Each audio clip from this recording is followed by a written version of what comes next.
What's going on, people? This is Terrell and Brooke Harris from the Open Box, where our vision is to be more accessible. Hi, we are broadcasting Passing live. live. We just started. Yeah, we just started. Yeah. So, all right, see if I can try to turn it to include all of us. Oh, I don't need Okay.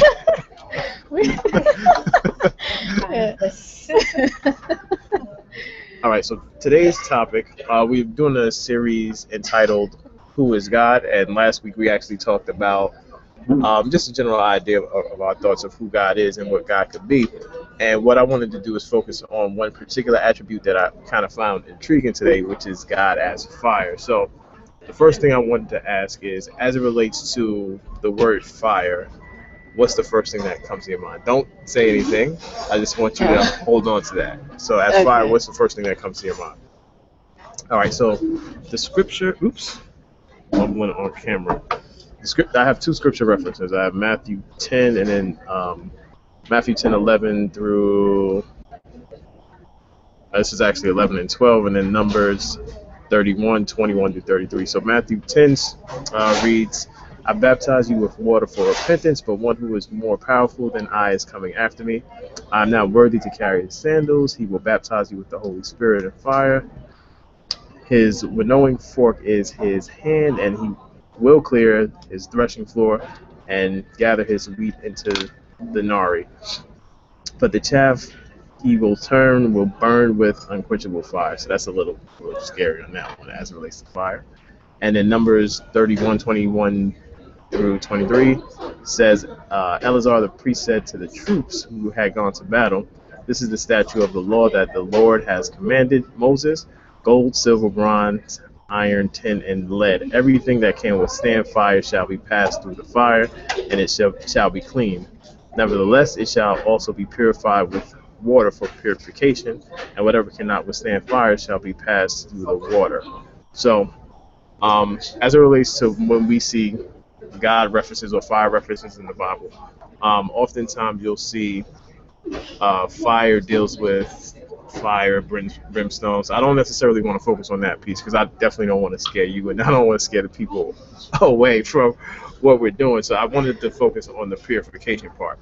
So as it relates to what we see in Numbers, so you see a drastic difference in Numbers versus what you see in Matthew. So Matthew, it's talking about Jesus baptizing with water and then baptizing with fire, and it really deals with like judgment when you hear that part. And then in Numbers, what's happening is God has given instructions to Moses on how to cleanse after there's a holy war. So what's happening in this particular chapter is there's a holy war against Midian, and God's commandment, God actually commanded them to go to war, so the writers say.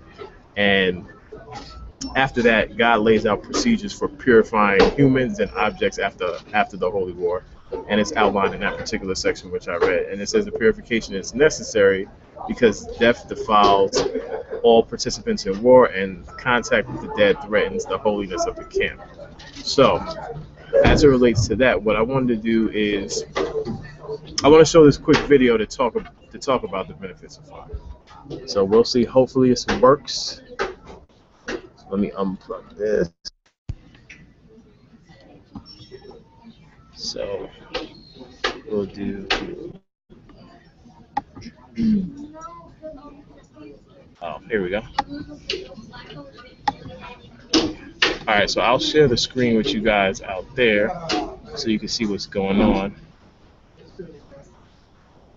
This mouse is a little tricky. There we go.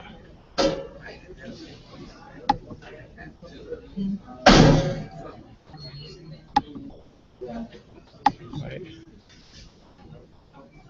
So you should be able to see that, and then I'll just start this video.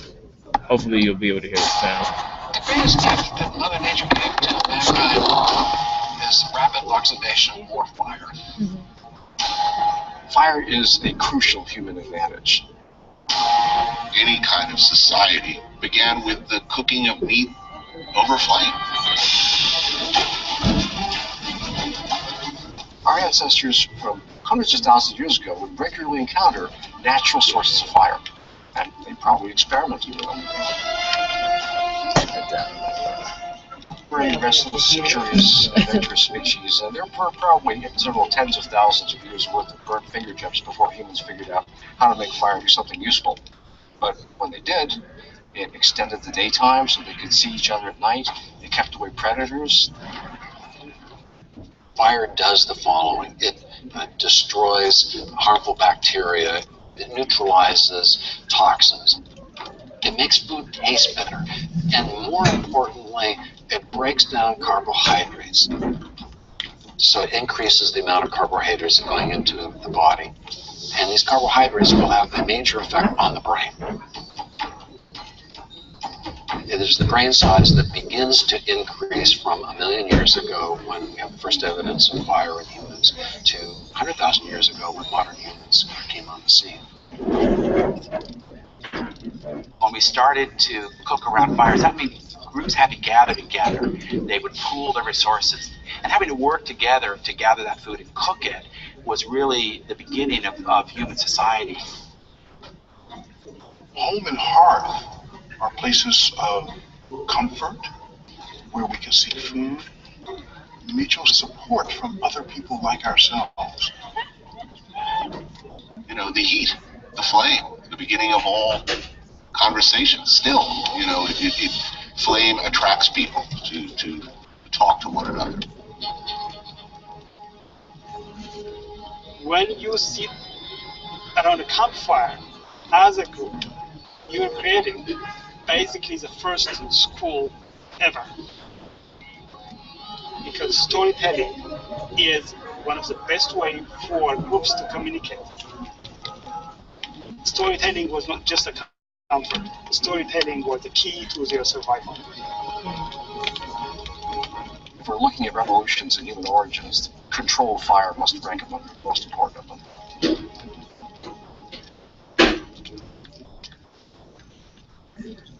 That was it. So, my question to the group. Let me show you stuff there. Yeah. There are two kinds of kings in this world. Take that out. Ones who Yeah. So my question to the group was, what are some benefits of fire that you heard from the video, or just benefits in general that you know about fire? Anything? Purifies. Purifies. Anything else? Burns carbohydrates. Yeah, I did hear it burns carbohydrates. Okay. What else? What else did they say about fire? Oh, it allowed them to see at night and see if there were predators coming. Mm-hmm. Anything else? Even if it's something that you could think of outside of the video. Heat. Burns. Say more.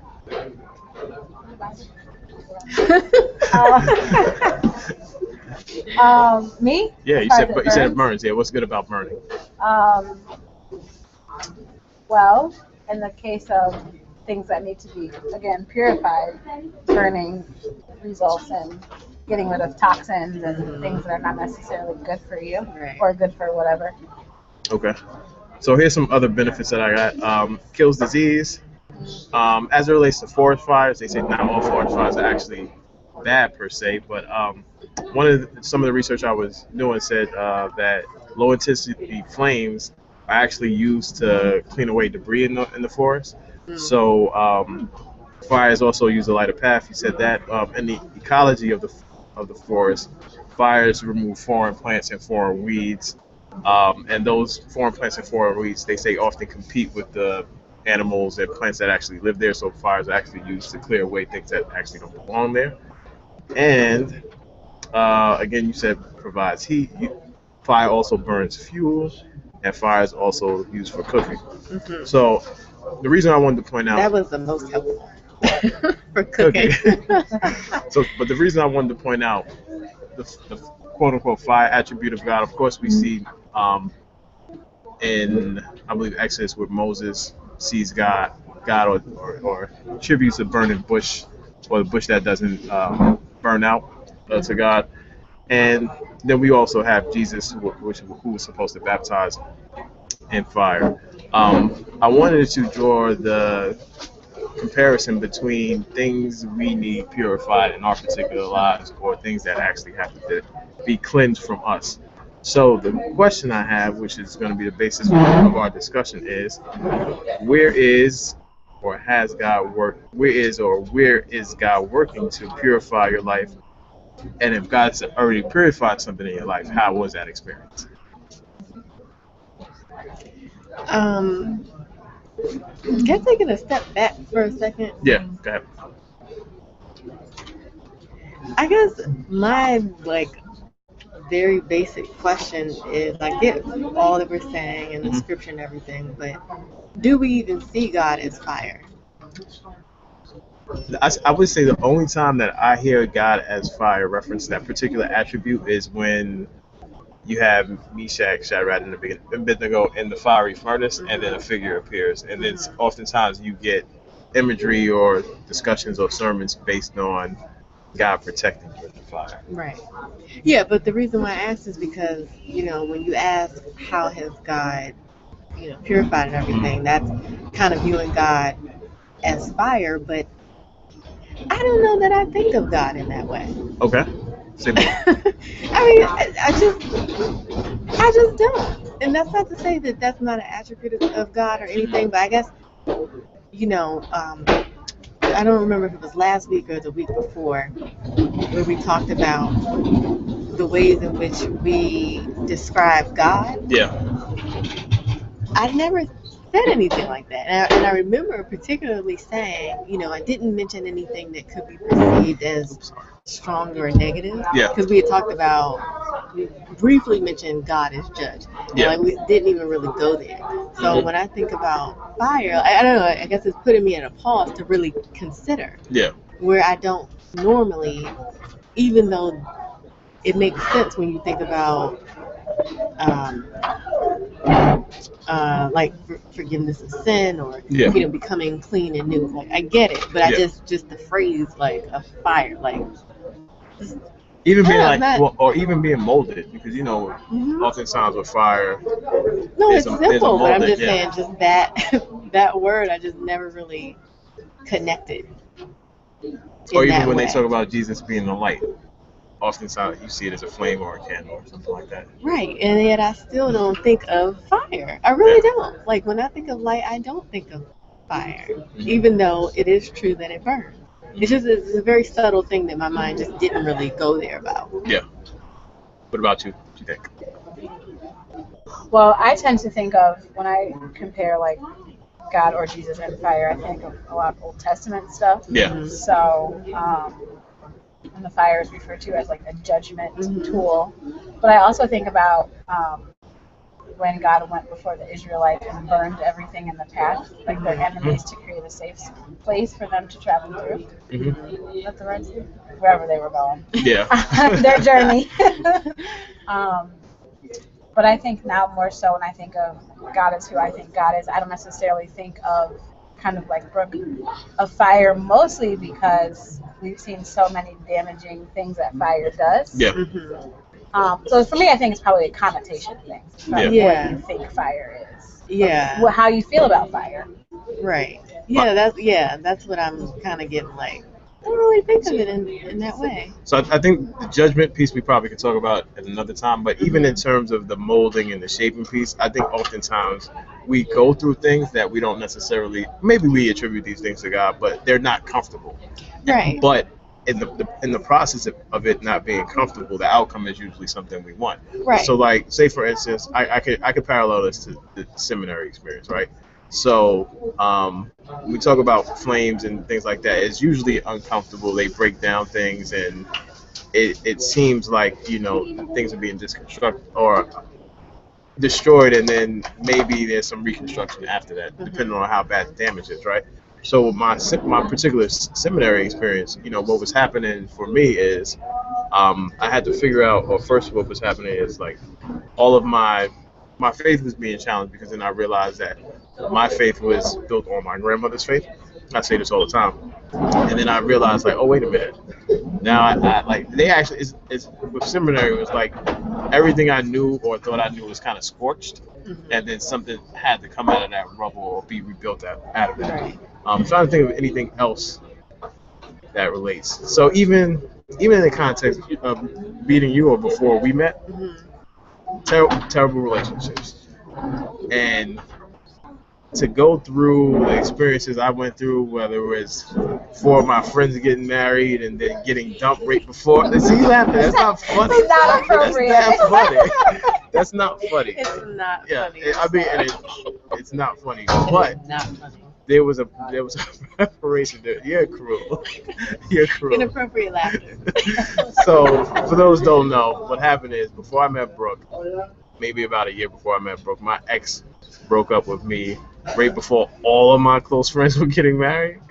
So it was a difficult time as it relates to relationships and stuff like that. But the outcome was good because I attributed that me to being prepped because certain things that happened in that relationship led me to like read the Bible cover to cover. I'm like, So you know you what? went through the fire. Yes, exactly. Way to bring it back. Went through the Way to fire. bring it back. Went through the fire. No, but I'm still gonna get you later for the inappropriate laughter. well, it's Way to bring inappropriate. back, It just kind of happens. But I get what you're saying, and I think we all have gone through something, right? Where it's traumatic or it's heartbreaking or whatever, and we come out on the other side, and so that is kind of like a going through the fire. I guess just for me, the visual of the fire is never something that I really connected with in terms of thinking of that, even though it's a good example, like it's a good way to kind of view that, or so it just, I don't know, just the actual visual of fire just kind of like the last time where you introduced that topic last week and I said fire and I was like, wait, fire. Right, because it's not in my normal mode of thinking, even if it is there. That's all. So it just kind of struck me a little bit like, I don't know that that's the way I think about it. But so now that you've been thinking about, now that we're having this discussion, is there anything that you remember that was extremely difficult that you went through during that time, and then the outset or the ending of it, it was like, you know what, it was tough, but I understand why I went through this total process. Anything that you could think of? No. So you hadn't gone through fire? Oh, I've gone through. Sure. Okay. Do I always have that's why I went through that? No, I don't. I don't always have that. Sometimes I can get things where it's like, oh man, that's why that happened. Or a lot of times the things that I go through, I understand that it reveals more of me or things that I have to learn about myself in order for me to grow and become the best me. Yeah. That is a lot of times. Other times I am just like, I really don't know. I don't know why I went through this. In some cases, maybe it wasn't for me. Maybe I was just, the conduit or the lesson for somebody else. So that's what I'm saying, that I don't always have that's why that happened. Yeah. What about yourself? What's the question again? Has there been anything that you went through that was extremely difficult that felt like it may be, quote unquote, a fire type situation, to where you came out on the other side better? Yeah, there's been a lot, I think. A lot of mine has to do with relationships, whether it's family relationships, work relationships. There's been lots of fire though, but I don't think it can happen any other way. What? But through relationships. Oh, yeah. Well, yeah, as humans, that's probably what we experience Yeah. the most of, is relationship fire. Yeah. So the tough thing is figuring out whether or not some of this is ordained by God or whether some of it is self-related or self-inflicted wounds. I think oftentimes some of our choices lead us to be in these fiery pits, but we don't necessarily have to jump in all of them. And I think sometimes God may be like, you know what? Regardless of what you do or say, you just have to go through this. And on the other side, you'll be fine. But it's kind of it's a hard thing to kind of figure out, because sometimes you figure, well, I could go around this, and you could just kind of tell me it. I don't necessarily have to experience these bumps and bruises along the lines, but it just happens that way. Or sometimes maybe you don't have to go through it, but you went through it, and yet there's still a lesson or something for you anyway. Yep. Yeah. Yeah. I could get that. I could dig it. You could dig it. Mm-hmm. Are you looking for specific examples here? No, just Oh, open. okay. This is just open Okay. dialogue. Yeah. Oh, because you were being vague, and so was I. Yeah. Those are like, No, yeah. by all means. I mean, I can think of some stuff. we are Next online. question. You know, we are online. So anything you feel Sure. comfortable sharing with Yeah. viewers. Mm-hmm. If there's not, that's fine. Let me think about that. Even for those people online or watching this in replay, it's not necessarily something you have to share aloud, but you could write it down. And the benefits of actually writing this down and knowing it is, first, if you come to a point where you have revelation, you could share your experiences with other people and they can learn from them. Or you could actually see patterns in your life where some of these wounds are self-inflicted, or where God is saying, hey, I'm taking you through this particular process. And if you find a pattern where God is taking you to through specific things or through specific rings of fire, then you may actually see where God is leading you in the future. So I think it's often good to do reflections. Oh, absolutely. And when you do, what do they call it? Not reflections, but when you look back, I don't know. I'm losing my train of thought. But actually, it's a type of self-reflection to where you just kind of view your past history. So I think if you do some of that stuff, I don't know. People often don't necessarily. Were you look talking back. about like a spiritual discipline? Yeah. Like examine. Examine. That's what it was called. Yeah. So there's for those who don't know, there's a spiritual discipline called examine, where you actually, it's like journaling. You map out some of the things that have happened in your past, and then you go back over that stuff to figure out where God is and where God wasn't. Yeah, and you can do it as simple as in a week's time or a month, or if you can remember things over a year, you can do that too. It's probably easier to do like a week or a month, but if you can do longer, then you can work like that too.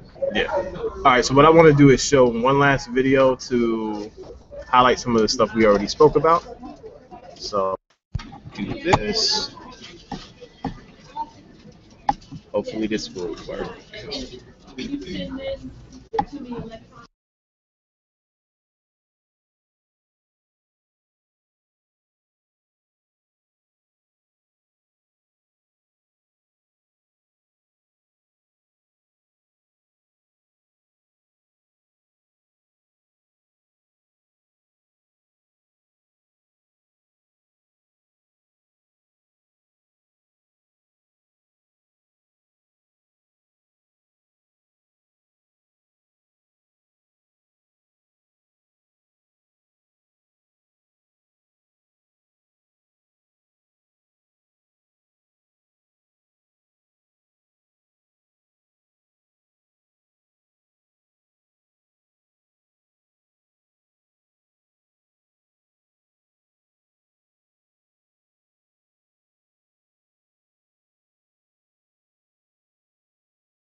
So hopefully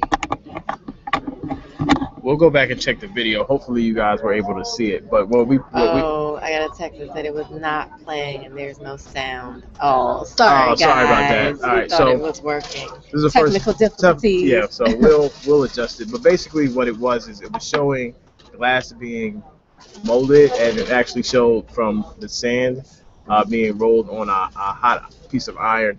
And what the glass molders were doing were they were taking the glass and putting it in and out of the fire, in and out of the fire, in and out of the fire. So maybe over a 6 minute period, the glass actually went into the fire maybe about 4 to 5 times, and it was in this blazing heat. And what came out of it was this intricate vase with designs and everything like that.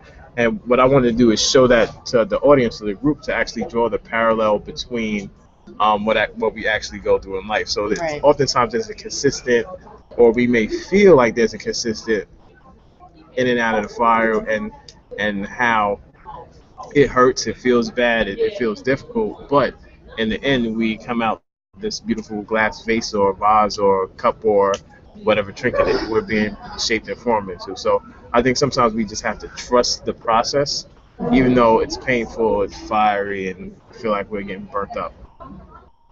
I mean, that's a good point. That's a really good visual. I think it sounds so nice. It sounds nice, but it doesn't feel good at all. It doesn't feel good really until it's doesn't. over. Right. Because now I'm thinking of a example of, because before when I was like, oh, I got nothing, I couldn't think of anything right off the top of my head. I got lots, but just thinking about some of the ways in which growing up, some of my friendships have evolved or have ended and changed and all of that, and how difficult that had been so many different times. Some things got really ugly, some things just kind of faded away, but I think throughout that, when I really was able to be self-aware, it taught me about me. And also about relationships, but really about me and about how I can be a better me and how I can be a better me in relationship with other people. So I can understand the fire. I think it's easy to want to look at, I guess, God as love, Yeah. which I do believe God is love. But I think the fire is important because that is how that is a part of our journey. Mm-hmm. It's a part of our journey, and it's a huge challenge, but it makes us better. Yeah, it's like tough love, unfortunately. It sucks, but it makes us better. It does. It does. Yeah. Well, that's all I had, unless you had any final ideas. No? So, thanks for staying on, the viewers that did watch. For those who are watching this in replay, we're going to edit out that piece of us just kind of looking around and just laughing, and then you can't hear us or anything like that. Probably both videos, because I'm not sure that either one played. No, the other one played. sound. The other one, it should have, because it was a screen share. But Oh, okay. I'll double check, hopefully. If not, I'm going to have some amazing editing to do with this particular video.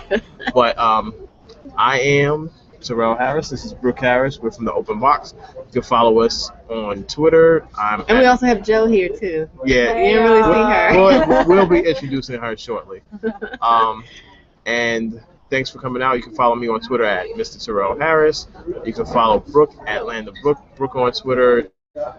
You can follow us at the Open Box. Everything basically. Follow us on Facebook. And say anything else? You said I left something out. I forgot. TheOpenBox.com.